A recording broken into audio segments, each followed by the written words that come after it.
Boy, I think we are live. I love it when it says we are live. Al Ingalls in the house. And we're going to talk about one of my favorite topics. I have my L Sport on. These are really popular a while back, and it took me a while to find the ability to buy one of these again. I like to wear my name. I think it's kind of fun. Tonight, we're going to talk about money. So get out your wallet. And if you have paper and pen, you might want to take some notes. But money is a big stressor for a lot of people. So tonight, what we want to do is a deep dive on the money stressors, some of the ways you can overcome them, and some really practical tips to start to open up abundance for you, start to get you out of scarcity mode, out of feeling afraid. So it's feelings of fear that will cause us to trigger fight or flight. And it's feelings of fear that will also cause us to make less money and have issues with money. So let's do a deep dive. For those of you who don't know me, I am Al Ingalls. I am the creator of the Pressure-Free Method. It's an on-the-go stress management method. And I help professionals, business owners, entrepreneurs, and even some select students who are struggling with stress achieve even more without having to worry about stress-induced burnout or panic attacks or performance anxiety. So that's what we do here at Pressure Free. We work with a lot of different people, but those are the people that really get it. And this is my wallet. Now, for years, I didn't really carry a wallet. I had like a little tiny purse that went across here, and everything was kind of tucked in there. And I was not the mother that you would say, Mrs. Ingalls, do you have any aspirin or anything? Like, I didn't carry anything like that in my purse. Basically just carried a couple of things in that tiny little purse. But I graduated to like a big girl purse now, a woman purse, and a wallet. And I want to open my wallet and share it with you, because most of us open our wallets today, and what's in there? It's probably like lots of cards, right? You know, lots of cards. Okay, hopefully nobody screenshotted that and just stole no, I don't think I did that. Someone will come after me about that. But they might not come about this. So very few of us carry money today in our wallets, but I carry money. Like I carry money. I don't carry just US money. I carry pretty money, really pretty money. This is from the Royal Bank of Scotland. Let's see, this is from Qatar. It's really, really beautiful. Like, look at that. Let's see. Of course, a lot of English money and Canadian. I used to have a lot of Canadian money, but I went through Canada recently and I spent some of it. So why do I have all this in my wallet? Well, my best friend and I were I was coaching at her retreat in Colorado, and she had a stack of books. One of the books changed my life, and it's called How to Make, what is it? Oh, can't remember the name of it now. It's by Dr. John Demartini. It's about how to make one hell of a profit and still get to heaven. I think that's the name of it. John Demartini is a wonderful coach. I've followed him for a few years now. But that book was really life-changing for me. And it was bright red in the stack of books that she was bringing to the retreat. She goes, oh, pick any one you want. I took it, I consumed it, I wrote all these notes. And she ended up sending me a copy because she saw that I loved it so much. One of the little exercises in that book was to do this. Ask yourself, so if you're taking notes, grab your pen. I want you to ask yourself, how much are you worth a day? Walking around on this planet with your gifts and talents, what you do in the world, like how much are you worth a day? It was a really interesting question. Like I had my number, okay, came up with my number. What's your number? So I want you to write your number down, and don't say, well, I don't have a number, but like some number is going to come up into your head and there's no judgment. It's not too low or too high or any of that. It's just a number. But whatever that number is pretty significant. So go ahead and just write it down. I'm going to share what my number was. I said 500. I don't know. It just kind of came out of my mouth when I said it to myself. And I wrote the number down. And I thought, well, if I worked 200 days of the year and I made $500, then I would make $100,000 in revenue. So whatever your number is, times it times 200, because you're going to give yourself some days off. Why don't you give yourself quite a few, right? You work 200 days of the year. So what is that total? 200 times the number that you wrote down. That's what your annual income would be. If the value just assigned to yourself is appropriate, is that number for your annual income appropriate? Is it too high, too low? Does it feel right or not? Do you need to up your number, or does it feel like a little, oh, it doesn't quite match? It's a really interesting exercise to do. You're priceless. So whatever number you put is actually too low. What your eyes can do, what your hands can do, what your mouth can do, all the gifts and talents, all the education, everything you know, what I refer to as your intangible assets. Have you ever made a list of them?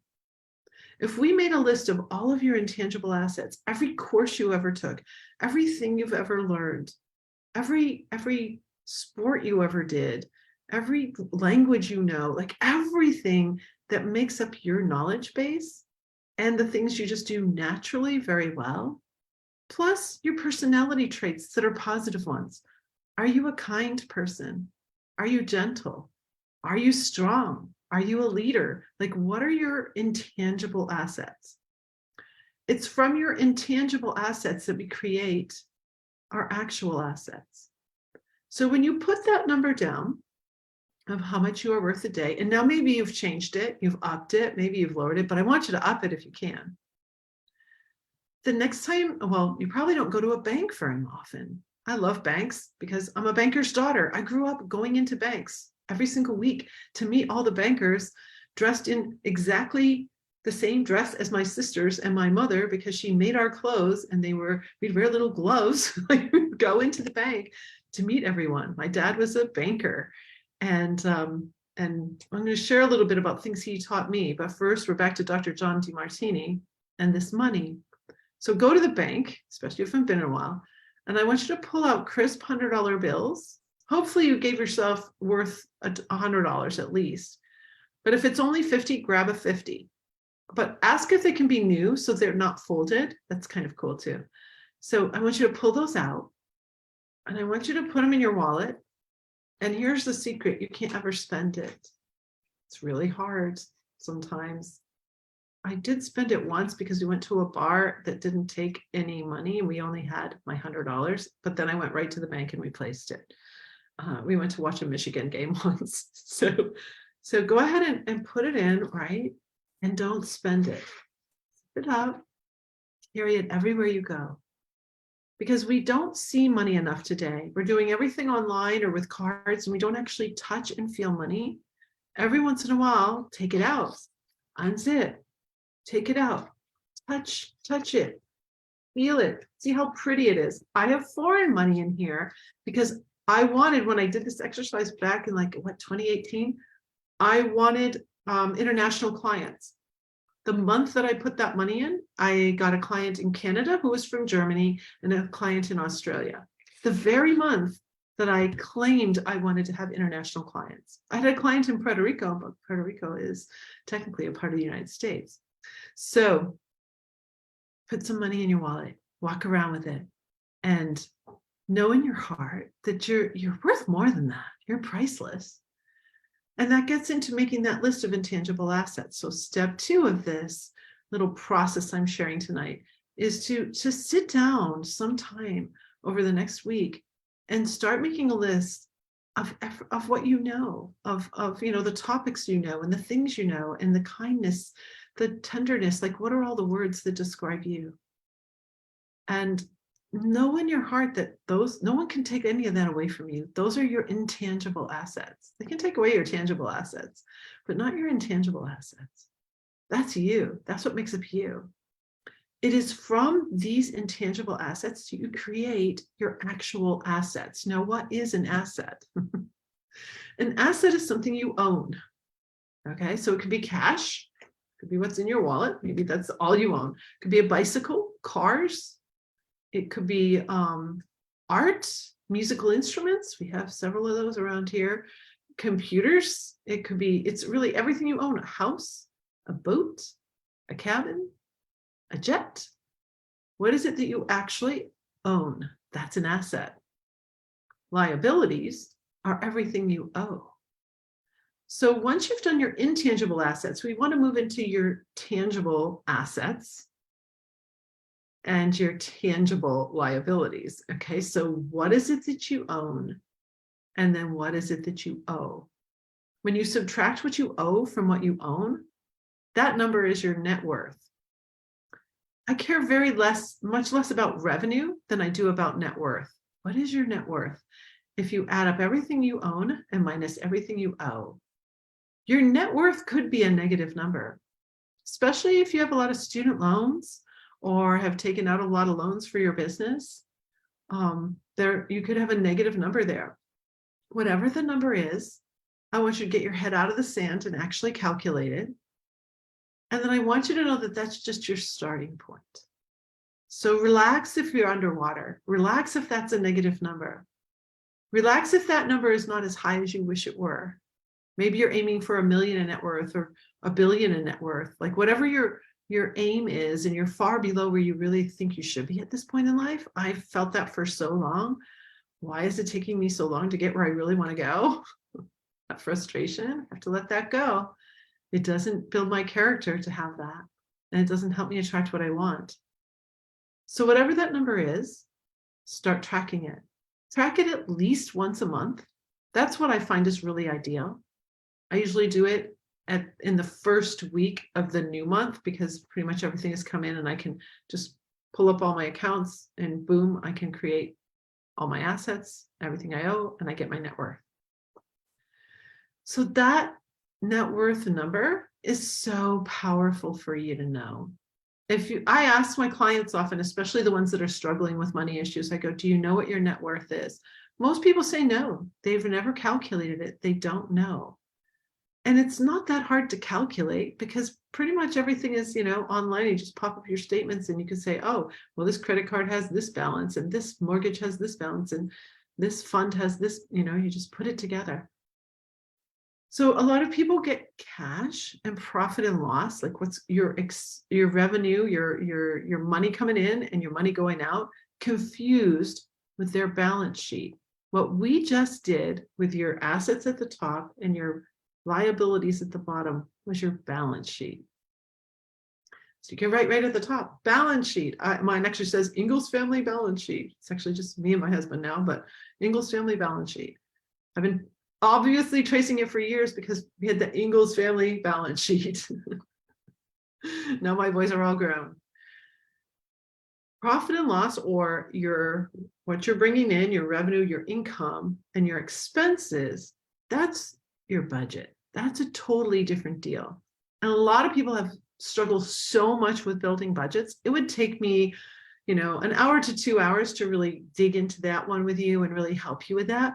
But here's what I want to suggest. When I help people with budgeting, I have them build their budget on how they actually spend the money, what card they use to pay things. Because otherwise it gets so complicated that we don't track. And then people get frustrated. But if you really dig in, you list out everything you bring in minus everything you owe, you might be underwater there too. You might be spending more than you bring in. And if that's the case, then we have a little bit of work to do. But it's not a hopeless situation. Many of us feel like it's a really hopeless situation. We have secret assets. Like there are things we can sell. There are things we can turn into liquid cash to help us in situations. I've sold some rings before that I just didn't need. And so there's things you can do to actually get yourself in a better position if you want. So those are just some tips to get you started with money. Now I want to move a little bit more into some tips around where you might be blocking money. And I want to share kind of a funny story, but it is definitely a story that illustrates this. And I want to just take you back a little bit to my growing up. So I grew up in New Hampshire, and both of my parents grew up in the Depression on farms in New Hampshire. and put themselves through college. I spent my first 6 months in a trailer park, because my father, going into banking, did not believe that you should ever overextend yourself, and that you should pay for cash with everything you possibly can. So he bought a trailer in a trailer park that he then sold for a profit. And he put that money down as the down payment of our first house when I was 6 months old. But I started out my first 6 months in a little trailer because that's what my parents could afford. And they were already saving money in all kinds of ways and saving money for me as well. So super, super frugal family. The house we moved into was built in 1850. I did a little video back a couple months ago when I actually saw it again. It's looking in good shape, been well taken care of. And so we had one bathroom for 5 people. And we did not take long showers. Like water is money down the drain. So we were frugal, because what my father wanted to invest in was real estate. So we always owned like several properties. We owned a property that we rented. We owned our summer home. Sometimes there was another chunk of property my dad would be, buying and selling and doing things with. There was a rental house once. So he was always investing in little things. And he also believed in investing in education. So my parents saved for our education. And there are a lot of values instilled. But one of the greatest things my parents did that I think is really important is that we talked about money. So money was not a secret or taboo subject in our house. In fact, we would have family meetings. I was quite young when we would have little family meetings about money decisions. One of the really big decisions my parents were considering, my father had an opportunity to buy a small ski resort up north in the mountains near where he had grown up. It was kind of a little bit of a fantasy, I think, for him to own a ski resort. And my mother had grown up, she actually skied Tuckerman's Ravine. If you know New Hampshire, that's a big deal. Back in the days with wooden skis, and you had to trek yourself there. You have to trek yourself to Tuckerman's anyway, but all my parents skiing, there were no ski lifts or anything. They did everything trekking back in those days. So there was this opportunity. We had a family meeting, and I was 10 at the time, I believe. And we sat around the table. I was seriously into my violin. I had already decided by that point that I wanted to be a professional violinist, a musician. I was very committed to it. And so we were sitting around the table talking about this move. And my mother says, I've checked it out, and there are no violin teachers even close, to this area that we'd be moving. So we'd be giving that up. And so as we discussed around the table, we came to the conclusion that it was better to stay in Concord and better to stay with our violin teacher and to be having that kind of life than to uproot everything and go to the ski resort. And it's a good thing we didn't, because the next few winters, there was not a lot of snow, and this was before snowmaking. And so my parents would have lost so much money and been in a really tough spot. But I think it was still pretty cool that they were willing to risk and be entrepreneurs and do something like that. And I think that was kind of the beginning of me for a bit of entrepreneurial spirit as well. Another thing my parents did that I thought was really great was when we first started earning money, we had savings accounts from the time we were born, but then we created our own savings accounts in addition to the ones that were the ones started at birth. And we had our own checking accounts. The moment we started earning money, I started earning money doing this weird thing at age 13 or so. And I had a checking account to put my work checks in. And so right away establishing relationships with banks. And another thing my father did was he never had all of his business at one bank. He always had several banks that he did business with, which I thought was kind of interesting. And he said that was a protection because he didn't want everyone knowing all of his business. So that was kind of interesting too, because banks will want you to do everything with them. So he always spread that around a bit. The other thing he did is when we turned 18, we went to, I think I was 18, maybe 19. We went to our lawyer, John Stanley, for those of you who might remember him in Concord, New Hampshire. So John Stanley was our lawyer. We went to their offices and we drew up our own personal wills. Even at that point, really all I had were my bank accounts and a bicycle. But like, who's going to get my bicycle, right?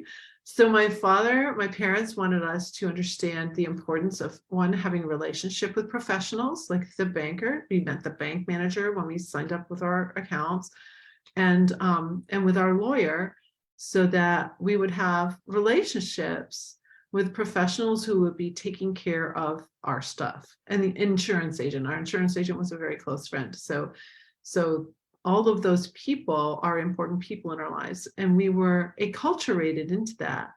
And I was really, really grateful for that, that way of being, and really was grateful for the fact that we did that. Now, the frugality is something interesting. It's in the past 10 years or so that I realized that I had a lot of tightness around money because of that frugalness growing up, to the point of blocking money coming to me, and some really kind of weird things about it. And I want to share one, because I said money going down the drain. So my husband, on the other hand, grew up on Lake Michigan. He's, excuse me, he's a water baby. He loves the water. In fact, he's the last guy out, last kid out of the pool, last kid out of Lake Michigan. Got to catch one more wave, that kind of thing. And so he loves to take really long showers. For years, until really just about 4 years ago, was when I understood that every time I heard the water running, my body tensed up and my mouth got really tight and I ground my teeth. I was afraid. I was afraid we were losing money. Now, our water bill was never very expensive in our big old house in Battle Creek, probably because I barely took a shower, right? It was not a big water bill. So why was I getting so upset about this? It was from that training when I was really young that we can't waste water. Like, and also we had a lake house. You don't waste water at the lake house either. So that's another big deal for other reasons. Those of you who live at lake houses know this. So this frugality was causing a tightness in me, which was creating a lack of intimacy with my husband because I was tense about the money. Does that make sense? And when you have tension around money, it can really erode your relationships. It is probably one of my biggest stressors. And I think it's because I was a banker's daughter. And it's like, oh my God, how could I be in this situation right now? Like, I'll just get so, I will instantly trigger, and I have to really watch it. I use so many tools, so many pressure-free tools to keep me free of that. I'm going to share a couple tonight in a moment here. So when I realized that listening to the water run is something that causes me tension, that was a huge breakthrough for me. So you need to discover, what is it about money that makes you tight? Are there certain bills that come in that you get upset about, or you get your shoulders rise up and you're just tense about it? Are there, do you go out to eat and somebody puts something, ask for something like, oh, that's kind of expensive. Do you get tight around that? So here's some more things, and I learned these from Demartini as well. The first is that every bill you pay it with full gratitude, that you're grateful, even your tax bill. Be grateful. Be grateful for the aspects of the taxes that you like the roads being done or the snow being cleared. I live in Michigan. What is it that you can be grateful for in everything that you pay out? Be generous with your tips. I was a waitress, I was a hostess, I was a server, and I'm telling you, even someone who's having a bad day, I will give them a huge tip, because I know that one tip could turn everything around for them. Because do it sometime. Just be a server and you'll understand the other side of it. You're caught between the cooks, the people inside and the people outside, and and all kinds of stuff can happen. And it's definitely a job that deserves more pay, especially today. So tip generously. So do some surprises. I was recently at a hotel, and when I came in, the young man behind the counter was just so personable. We instantly started talking, and he wants to be a clothing designer. So we had this conversation about that, and he was just like a really cool guy. And he was from the Bronx, and he was in Utica. So I was in Utica when I was doing this. And so I will often leave a really big tip in the room when I leave for the people who are cleaning. But this time I decided to do something different. I left the really big tip for this young man. I put it in an envelope, and I asked if they put this envelope in his little mailbox there. I have no idea what will happen, but I just wished him well and told him that he could use this however he wants, but hopefully toward his clothing line design and what he wants to do there. So be generous with your tips in surprising ways. Opportunities come for you to be generous. And when you are generous, you're unlocking some tightness around money, which is a really cool thing to do. Same thing when you pay with gratitude. So pay with gratitude. This is a tricky one, because I bet when you go to the restaurant, do you look at the menu and you also look at the prices? Do you look at the prices on the menu? Chances are you've gone to this restaurant many times before, or you at least know the ballpark of all the pricing on the menu. What if you were to just go and order whatever you wanted without looking at the prices? It's an interesting experiment. You already know what the most expensive thing is there probably. So what if you just kind of let go? And here's what I've found. When I say to myself, I can order anything from the menu, I end up ordering less because I actually evaluate how hungry I am and what I really want. And I'm like, all I really want is a salad or a cup of tea or a cup of soup, or, I sometimes order much less when I ask myself what I really want. Sometimes I just order an appetizer. Once I was out to dinner, all I ordered was a shrimp cocktail. Like, that's what I just wanted. So it was a fancy one. It came with like shredded lettuce and stuff, but it was delicious, and it was perfect amount for me. So those are some tips that can help you start to open up and loosen up around money. The last thing I want to do before we close out and go into private session tonight is talk to you about your body and money. So your body will give you clues if you're tense about money. And the place that you will probably be the most tense is in your hips, and your glutes. You'll squeeze, you'll be tight there, and in your abs. Because along with stress around money comes safety issues. If we don't have enough money in the bank, that's scary. And there's a lack of safety feeling in your body. So we did this the other night, but I'm going to go right to it again. Just put a hand on your belly and relax your abs, and then go down underneath the belly where it tucks back into that special spot. And I want you to really relax that. Deeply relax that. That's your money spot. That's your love spot, your money spot. Like down in here, down in your hips. When you're tight in here, we hear all kinds of words with people who are tight with money, right? Think of some of the words. I'm not going to say them because they're not very nice, but that's what people will call people who are tight with money. But it's like all down here, right? So tight. See if you can touch your hips and really open them up and relax. Take your thighs and kind of spread them out a little bit. Like really get relaxed down in your hips and get really grounded and relaxed in your hips. I've learned this from my body coach, Leila Veronica. I've learned it from other people as well, that if we hold a ton of tension down there, and what I'm bringing forward lately is that we tell our brains we're unsafe. You can't make money from an unsafe place. It's hard. It's harder than if you can relax down there and feel a foundation, and then think of all your intangible assets, these things that are you, that you make your assets with, and step fully into that. I also am, well, that's another whole discussion. We're already at 9:30. I was going to say, I'm also a full believer in not stepping out of your comfort zone.